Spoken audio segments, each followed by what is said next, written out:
जय हिंद।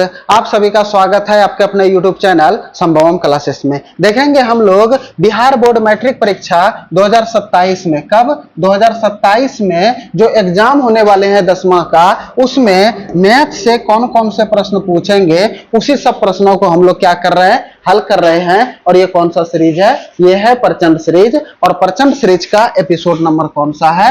14। कौन सा एपिसोड नंबर?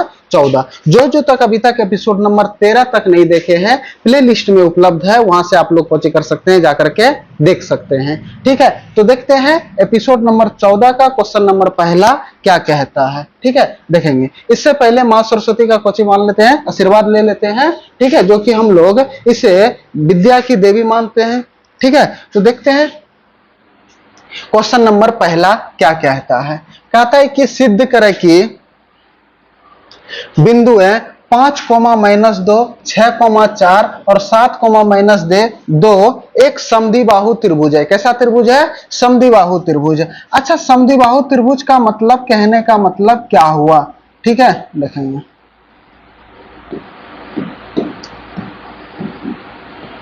समद्विबाहु त्रिभुज का कहने का मतलब यही हुआ कि जिस त्रिभुज की दो भुजा आपस में क्या हो, बराबर हो। जिस त्रिभुज का दो भुजा आपस में क्या हो, बराबर हो, उसी को बोलते हैं हम लोग कौन सा त्रिभुज? समद्विबाहु त्रिभुज। कौन सा त्रिभुज बोलते हैं? समद्विबाहु त्रिभुज। देखेंगे, एक त्रिभुज का दिया हुआ है। ठीक है, शीर्ष हमें कुछ क्या हुआ है? दिया हुआ है। तो सबसे पहले एक त्रिभुज बना लेते हैं। मान लेते हैं कि एक त्रिभुज है। ठीक है, इसको शीर्ष ए मान लेते हैं, इसको शीर्ष बी और इसको शीर्ष सी। ए को मान लेते हैं कितना?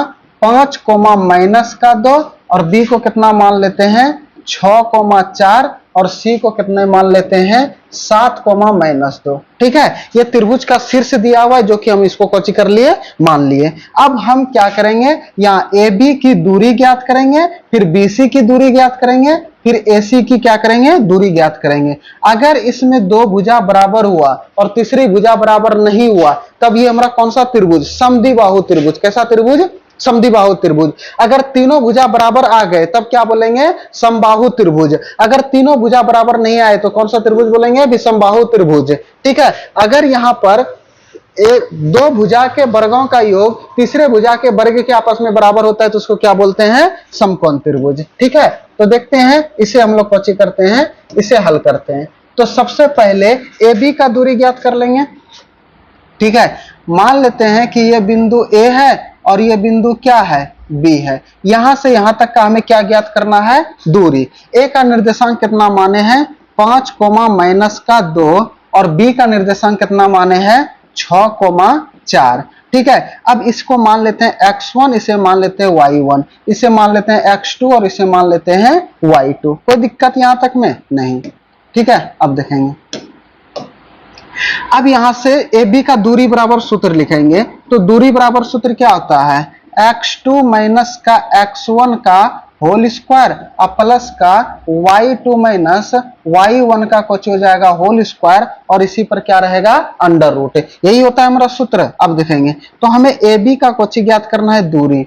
x2 का जो वैल्यू है, ठीक है, वो कितना दिया हुआ है? x2 का वैल्यू कितना दिया हुआ है? 6। ये माइनस x1 का वैल्यू कितना दिया हुआ है? 5। तो ये माइनस का कितना? 5 और इसी का कुछ हो जाएगा होल स्क्वायर, प्लस y2 का वैल्यू कितना दिया हुआ है? 4। ये माइनस और y1 का वैल्यू माइनस। अच्छा देखेंगे, ये माइनस और y1 के जगह पे माइनस, माइनस गुना माइनस कर देंगे तो प्लस, ये प्लस का 2 हो जाएगा और इसी का कौची कर देंगे? Whole square.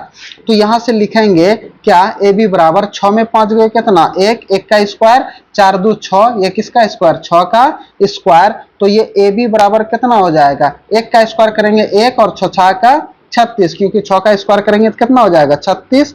तो AB बराबर 36 और 1 को जोड़ देंगे तो कितना? 37। यानी कि AB की जो लंबाई आ गया कितना आ गया? √37। कितना आ गया? √37।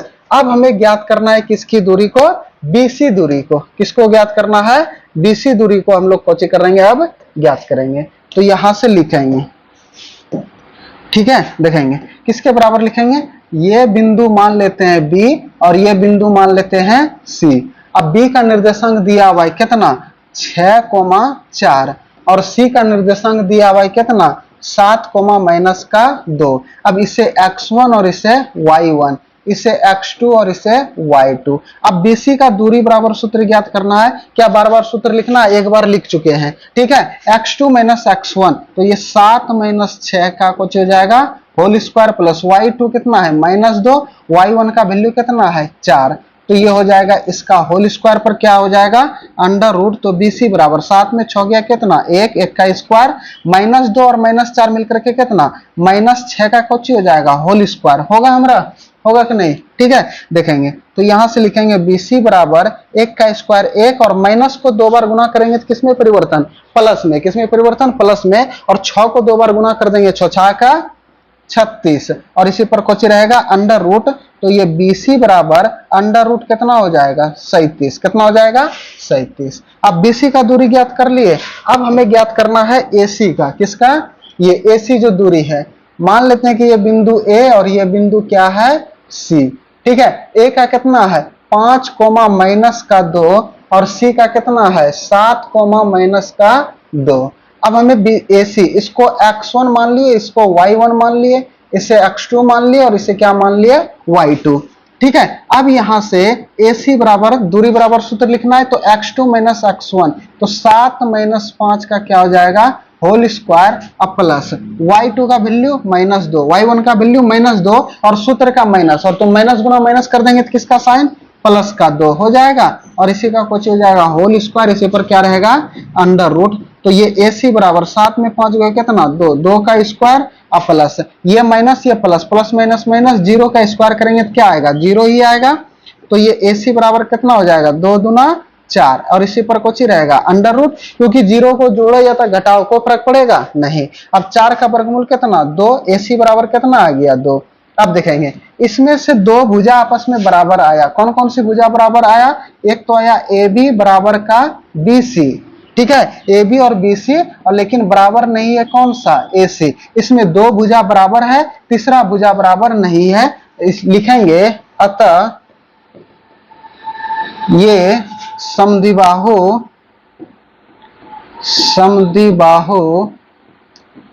त्रिभुज के शीर्ष हैं। समद्विबाहु त्रिभुज के शीर्ष हैं। यही हमारा कुछ हो गया आंसर, ठीक है। यहां तक समझने में अगर किसी को कोई डाउट को परेशानी तो कमेंट बॉक्स में जरूर बताइएगा, ठीक है। अब आते हैं अगले सवाल की ओर। क्वेश्चन नंबर 2 कहता है कि देखेंगे, कहता है कि एक 7 मीटर लंबी सीढ़ी दीवार के साथ 30 डिग्री का कोण बनाती है। कितने डिग्री का कोण बनाती है? 30 डिग्री। अब देखो कोई दीवार है, क्या है कोई दीवार है, मान लेते हैं कि यहां पर एक दीवार है, ठीक है, मान लेते हैं कि ये एक दीवार है, ठीक है, मान लिए कि एक दीवार है, ठीक है। अब इस दीवार में एक सीढ़ी लगा हुआ है। अच्छा सीढ़ी कहां लगेगा? यहां से इसी जमीन पर लगेगा। मान लेते हैं कि यहां से इस पर कोची लगा सीढ़ी लगा, ठीक है। देखेंगे मान लेते हैं कि यहां से एक कोची लगा, यहां पर सीढ़ी लगा, ठीक है, इसको लगा दिए यहां पर कोची सीढ़ी, ठीक है। अब ये जो सीढ़ी लगा दिए यहां पे देखेंगे, अब ये इसको इस प्रकार से जमीन को छुएगा, यहां पे देखेंगे इसको जमीन को छुआ दिए, ये सीढ़ी बना दिए हम, ठीक है। अब कहता है कि 7 मीटर लंबी है। ये जो सीढ़ी की जो लंबाई है यहां से लेकर के यहां तक, ये है कितने मीटर 7 मीटर, यहां से लेकर के यहां तक सीढ़ी की लंबाई। कहता है कि सीढ़ी दीवार के साथ 30 डिग्री का कोण बनाता है। ये जो सीढ़ी है और ये जो दीवार है इसके साथ में कितने डिग्री का कोण बनाता है? 30 डिग्री का। कितने डिग्री का कोण बनाता है? 30 डिग्री। कहता है कि दीवार पर उस बिंदु की ऊंचाई ज्ञात करें। उस बिंदु, दीवार पर उस बिंदु की ऊंचाई ज्ञात करें जहां सीढ़ी दीवार को स्पर्श करता है। ये जो सीढ़ी है अब यहां से लेकर के और यहां तक के दीवार की ऊंचाई को कोची करना है, ज्ञात करना है, यहां से लेकर के यहां तक, यानी कि यहां से लेकर के यहां तक की हमें हाइट ज्ञात करना है। कोची ज्ञात करना है? हाइट, यानी कि ऊंचाई हमें ज्ञात करना है, ठीक है। यानी कि दीवार की लंबाई हमें कोची करना है, ज्ञात करना है। एक चीज हमें पता है, इसका नामकरण कर लेते हैं। इसको A मान लिए, इसको B और इसको C मान सकते हैं। देखेंगे यहां पर कौन बन गया 90 डिग्री, 90 डिग्री के जस्ट सामने वाला भुजा कर्ण, और ये कोची हो गया हमारा, ये थीटा के बारे में बात हो रहा है, थीटा के जस्ट सामने वाला भुजा कोची कहलाता है लंब, और ये कोची हो गया हमारा आधार, ठीक है। देखेंगे ये निर्देशांक ज्यामिति का सवाल है, यानी सॉरी निर्देशांक ज्यामिति कहते हैं, ये त्रिकोणमिति के कुछ अनुप्रयोगों का सवाल है। ठीक है। उसमें अगर हम ये लंब और कर्ण है तो लंब और कर्ण किस में रहता है, साइन थीटा में। नहीं आता है तो कुछ यहाँ पे ध्यान देंगे, एल ए एल और डबल के ए का, ये लंब बटे कर्ण साइन का, आधार बटे कर्ण कॉस का, और लंब बटे आधार किसका, टेन का। ठीक है, तो देखेंगे अब जो जो दिया हुआ है यहां से हमें कुछ करना है, ज्ञात कर लेते हैं। ठीक है, मान लेते हैं कि माना दीवार की ऊंचाई, ठीक है, माना दीवार की ऊंचाई कितने मीटर, h मीटर है। ठीक है, हमें कर्ण दिया हुआ है, ठीक है, कर्ण दिया हुआ है कितना, 7 मीटर। ठीक है, उसके बाद लंब भी दिया हुआ है कितना, यही दीवार की ऊंचाई लंब होगी आधार, और थीटा का वैल्यू दिया हुआ है कितने, 30 डिग्री। तो हमें दीवार की ऊंचाई ज्ञात करना है। तो दीवार की ऊंचाई में क्या दिख रहा है, कर्ण और लंब। तो यहां पर किसका प्रयोग करेंगे साइन थीटा का। किसका प्रयोग करेंगे, साइन थीटा का। देखेंगे तो यहां से लिखेंगे कि साइन थीटा बराबर कौन होता है, ये होता है लंब बटे का कर्ण, यही होता है हमारा। अब देखेंगे थीटा के जगह पे हम कितना रख देंगे, 30 डिग्री। कितना रख देंगे, 30 डिग्री। लंब कितना है h, कर्ण कितना है 7। अच्छा, साइन 30 डिग्री का वैल्यू कितना होता है, 1 बटे का 2। कितना होता है, 1 बटे का 2 बराबर h बटे का 7। अब क्रॉस मल्टीप्लिकेशन कर देंगे। अच्छा, h गुना 2 कर देंगे तो कितना हो जाएगा, 2h। अब बराबर 7 का 7। अब जब भी देखेंगे गुना करेंगे, ये ऊपर से नीचे में गुना करेंगे पहले लिखेंगे, ये नीचे से ऊपर गुना करेंगे तो बाद में लिखेंगे। हम इधर से लिख दिए, उससे कोई दिक्कत नहीं है। ठीक है, तो h बराबर कितना हो जाएगा, 7 बटे 2। तो यहां से लिख सकते हैं h बराबर कितना, 3.5 मीटर। यानी कि इस दीवार की जो ऊंचाई हो गया उसकी लंबाई कितना हो गया, 3.5 मीटर। कितना हो गया, दीवार की ऊंचाई कितना हो गया, 3.5 मीटर। कोई दिक्कत यहां तक समझने में? अगर यहां तक समझने में किसी को कोई डाउट, को परेशानी, तो कमेंट बॉक्स में जरूर बताइएगा। ठीक है, देखते हैं अब अगले सवाल की ओर। क्वेश्चन नंबर कितना, 3। कहता है कि द्विघाती सूत्र का प्रयोग करके समीकरण 2x² माइनस 2√2 प्लस 1 बराबर 0 के मूल ज्ञात करें। अच्छा, हमें किसके विधि के द्वारा निकालना है, द्विघाती सूत्र। अच्छा, द्विघाती सूत्र हमारा होता क्या है उस पर ध्यान देंगे। तो ये होता है x बराबर माइनस बी प्लस माइनस ये अंडर रूट ये b² माइनस का 4ac अब बटेगा कितना, 2a। अच्छा, b² माइनस 4ac, ये हमारा d बराबर b सूत्र होता है। विवेचक जब हम लोग ज्ञात करते हैं तो d बराबर सूत्र क्या होता है, b² माइनस का 4ac होता है कि नहीं। ठीक है, अगर b² माइनस 4ac की जगह पे d रख देंगे और इसका पहले वैल्यू निकाल लेंगे और यहाँ पे रख देंगे तो हो जाएगा हमारा। तो देखेंगे, तो पहले हमें abc का वैल्यू चाहिए।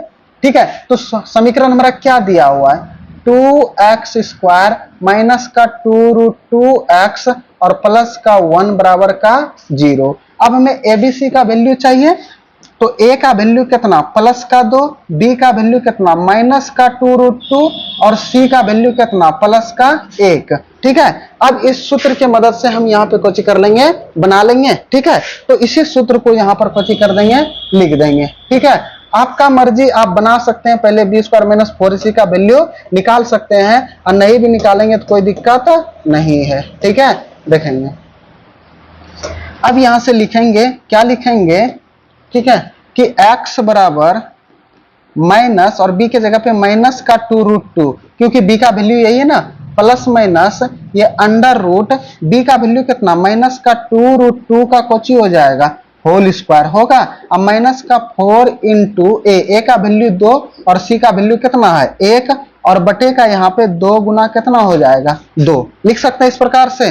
अब यहाँ पे लिख लेते हैं। ठीक है, अच्छा देखेंगे तो यहाँ से x बराबर ये माइनस गुना माइनस कर देंगे तो प्लस कितना हो जाएगा, प्लस का 2√2 अब प्लस माइनस ये अंडर रूट। अब देखेंगे माइनस 2√2 है, माइनस का 2√2 है, इसका स्क्वायर, माइनस को 2 बार गुना करेंगे तो प्लस में परिवर्तित, 2 को 2 बार गुना करेंगे 4, स्क्वायर से रूट कट जाएगा तो कितना 2, 4 गुना कितना आ गया 8। यहाँ पर कितना रखेंगे b², यहाँ पर देखेंगे माइनस 2√2 का स्क्वायर करेंगे तो कितना होगा 8।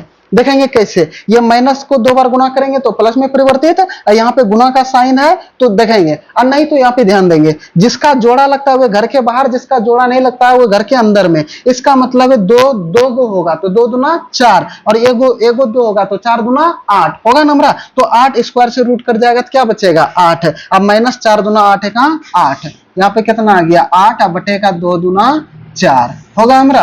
अब देखेंगे तो यहां से लिखेंगे x बराबर ये 2√2 अब प्लस माइनस √0 अब बटेगा 4। अच्छा, 0 का वर्गमूल निकालेंगे तो कितना 0, ठीक है, 0 का वर्गमूल कितना होगा 0, और 0 को किसी भी संख्या में जोड़े या घटाएं कोई फर्क पड़ेगा नहीं। तो हमारा यहाँ पे क्या आ जाएगा x बराबर 2√2 बटेगा कितना 4, ये 2 दूना 4 आ गया हमारा। तो यहां से x का वैल्यू कितना आ गया √2 बटेगा 2। क्या ऊपर में रूट रखते हैं नहीं, नीचे करेंगे तो। अच्छा, अब ये 2 को, ठीक है, ये जो नीचे में जो 2 है x बराबर, इसको हम इस प्रकार से लिख सकते हैं √2 गुना में कितना √2, इस प्रकार से लिख सकते हैं कि नहीं। अब देखेंगे एगो ऊपर का √2 एगो नीचे का तो कट गया, तो x बराबर कितना आ गया 1/√2, यही हमारा क्वेश्चन निकल गया मूल। और जब b² - 4ac का वैल्यू 0 आ जाए तो वास्तविक मूल तो निकलेंगे, लेकिन दोनों मूल क्या निकलेंगे बराबर। तो ये x बराबर कितना हो जाएगा 1/√2 और 1/√2, यानी कि दोनों मूल क्या आएंगे बराबर। यही हमारा क्या हो गया आंसर। कोई दिक्कत यहां तक में नहीं ना। अगर यहां तक समझने में किसी को कोई दिक्कत को परेशानी तो कमेंट बॉक्स में जरूर बताइएगा। आते हैं अगले सवाल की ओर। कहता है कि यूक्लिड विभाजन एल्गोरिथम का प्रयोग करके 255 तथा 867 का मौसो ज्ञात करें। कुछ ज्ञात करना है, मौसो ज्ञात करना है। अब थोड़ा सा यहाँ पे ध्यान देंगे, कितना कितना का प्रयोग करके 255 867। यूक्लिड विभाजन बोले तो किस विधि के द्वारा, भाग विधि के द्वारा। किस विधि के द्वारा, भाग विधि के द्वारा, जो हम लोग बचपन में सीखते थे। 255 से भाग देंगे कितने में 867 में, और जब तक भाग देते हैं कि तब तक हमारा शेषफल कोची ना आ जाए 0, तब तक भाग देते रहेंगे जब तक कि हमारा शेषफल क्या नहीं आ जाए 0, ठीक है। अब देखेंगे ये 255 कितने बार में कट जाएगा, देखेंगे 3 बार में। ये 25 और यहाँ पर 86 है, ये शुरू का 2 गोली है, 25 या 75 कट जाएगा 3 बार में। तो 3 × 5 = 15, 3 × 5 = 15, 1 16, 3 दूना 6 1 7, 7 में 5 गए 2, 6 में 6 गए 0, 8 में 7 गए 1। अब ये वाला यहाँ पर उठा करके लाएंगे ये 255 को। अब ये कितने बार में कट जाएगा 100 दूना 200, 2 बार में कट जाएगा। तो 2 बार में 2 दूना 4 0 और 2 1 2, 5 में 4 गए कितना 1, 5 की 5 ये कट गए। अब यहाँ पर लिखेंगे कितना 102, 51 दूना कितना 102 होता है कि नहीं। यहाँ पर शेषफल क्या आ गया 0, और जहां पर शेषफल 0 आता है वही हमारा कोची होता है HCF। अब यहाँ पे लिखना है स्टेप बाय स्टेप, चरण लिखना है। क्या लिखना है चरण। अच्छा, चरण जो लिखते हैं वो किस प्रकार से लिखते हैं, A बराबर BQ प्लस का R, यानी कि इसका कहने का मतलब क्या हुआ कि भाज्य बराबर भाजक गुना भागफल जोड़ शेषफल। यूक्लिड विभाजन में ये पढ़ते हैं कि नहीं। तो A किसको बोलेंगे जिसमें भाग देते हैं। अच्छा, B किसको बोलेंगे जिससे भाग देते हैं। देखेंगे अब देखेंगे यहाँ पे इसको A बोलते हैं, इसको B, इसको Q, और ये जो शेषफल बचता है उसको क्या बोलते हैं R, ठीक है। तो देखेंगे अब पहला स्टेप में लिखेंगे A का वैल्यू कितना है 867, B का वैल्यू कितना है 255 गुना Q का वैल्यू कितना है 3 और शेषफल कितना है 102। ये पहला स्टेप हो गया।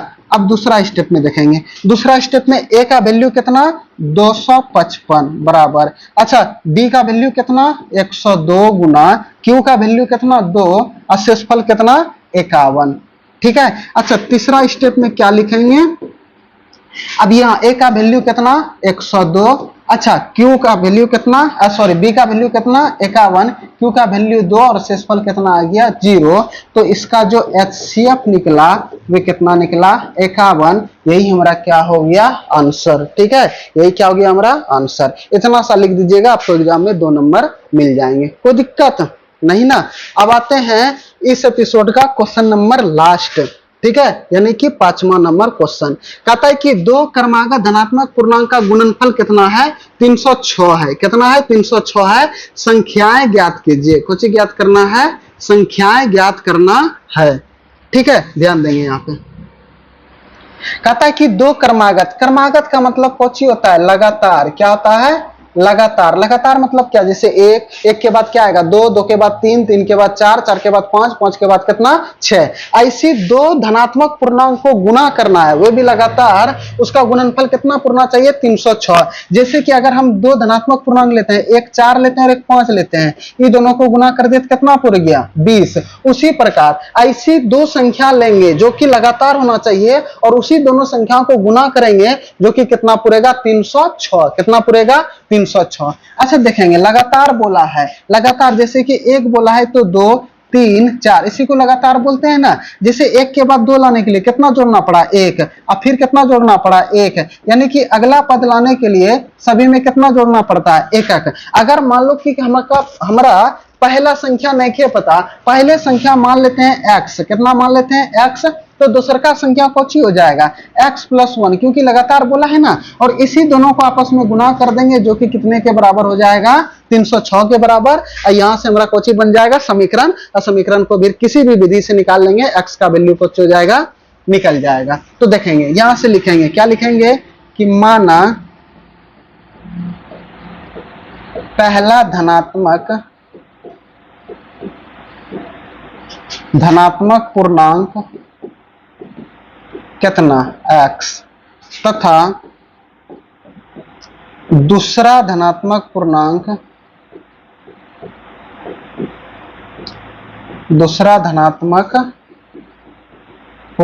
कितना हो जाएगा, x + 1, क्योंकि लगातार बोला है हमें, क्या बोला है, लगातार। तो लिखेंगे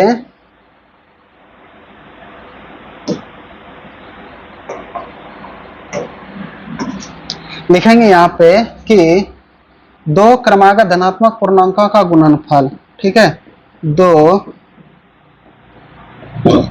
क्रमागत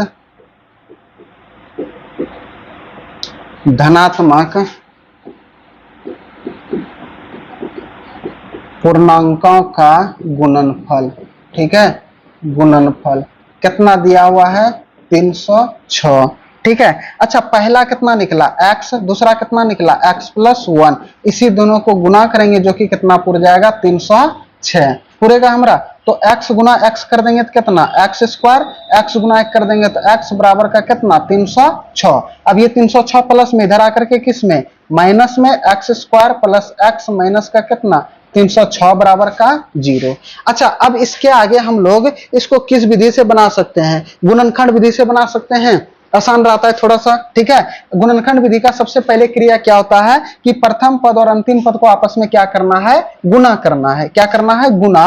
तो गुना करने पर कितना, ये माइनस ये प्लस, प्लस माइनस माइनस, 306 गुना 1 कर देंगे तो कितना हो जाएगा, 306, क्योंकि x स्क्वायर का गुणांक कुछ नहीं तो कितना, एक, एक, और ये कितना है, 306, 306 गुना 1 कर देंगे तो कितना, 306। अब सेकंड वाला क्रिया क्या होता है कि बीच वाले पद को देखते हैं, तो बीच वाला पद कितना है, x का गुणांक कुछ नहीं तो कितना है, एक।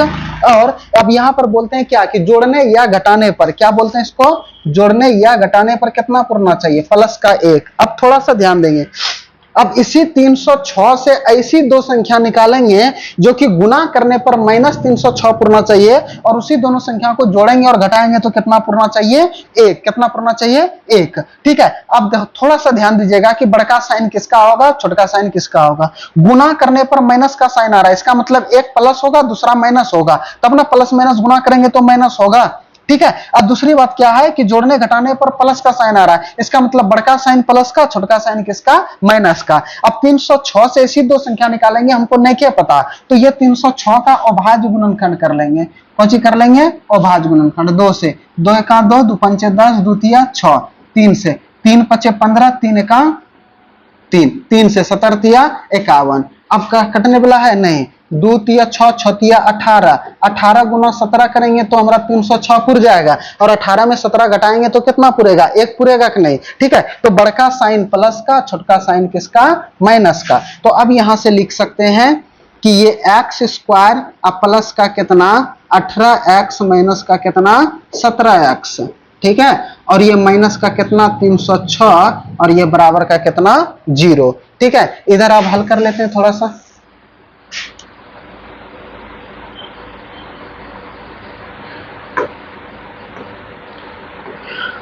देखेंगे।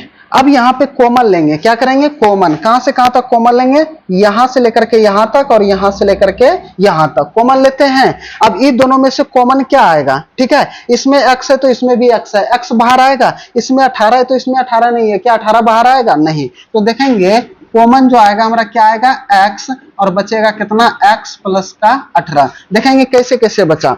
यहां पर x 2 गो था, एगो बाहर कर देते, एगो बचा, 18 को बाहर नहीं किया तो थोड़ा अंदर में, ये प्लस है तो प्लस। अब यहाँ पे माइनस है तो कॉमन क्या लेंगे, माइनस, क्या लेंगे, कॉमन माइनस, ठीक है। अब देखेंगे इसमें 17 है तो 306 में 17 यहाँ है, अभी तुरंत गुना किया था ना, 17 गुना 18 तभी तो 306 पूरेगा। तो इसमें भी 17 है, 306 में भी क्या है, 17 है, तो 17 हमारा बाहर आ जाएगा, ठीक है। अब इसमें x है तो इसमें x नहीं है, तो क्या x बाहर आएगा, नहीं। अब देखेंगे माइनस कॉमन लेते हैं ना, तो उधर वाला का साइन परिवर्तन हो जाता है, जो प्लस में रहेगा माइनस में और जो माइनस में रहेगा प्लस में। ये x है तो ये x, और यहाँ पर प्लस का कितना हो जाएगा, 18 बराबर का कितना, 0, क्योंकि ये 306 माइनस में था तो किसमें परिवर्तन हो जाएगा, प्लस में, ठीक है। अब देखेंगे, अब इसी को लिखेंगे एक बार अंदर वाला x प्लस 18, और इधर लिखेंगे x माइनस का 17 बराबर का क्या लिखेंगे, 0, क्या लिखेंगे, 0। कोई दिक्कत। अब देखेंगे तो इसी में लिखेंगे x प्लस का 18 बराबर का 0, और ये x माइनस का 17 बराबर का क्या, 0। तो यहां से लिखेंगे x बराबर माइनस का 18, इधर से x बराबर प्लस का 17, क्योंकि ये माइनस है, उधर जाकर के किसमें, प्लस में। हमें धनात्मक बोला है ना कि ऋणात्मक, इसलिए हमरा ये ऋणात्मक वाला मान हम क्या करेंगे, नहीं लेंगे। तो x का वैल्यू कितना लेंगे, 17।